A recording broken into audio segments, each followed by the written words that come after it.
Yan po, ang putik, oh. Oh. Ayan na, pero umuulan pa. Kaya, oh, ayan po. Ay, Pamar.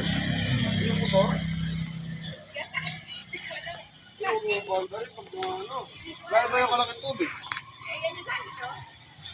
Patanggal mo na lang yung langis na yun. Tsaka yung spark plug. Ayan. Oh, sarado. Tingnan nyo po.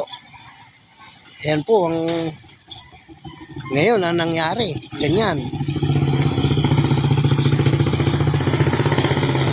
Ito ang kantonan San Pedro. Ayan.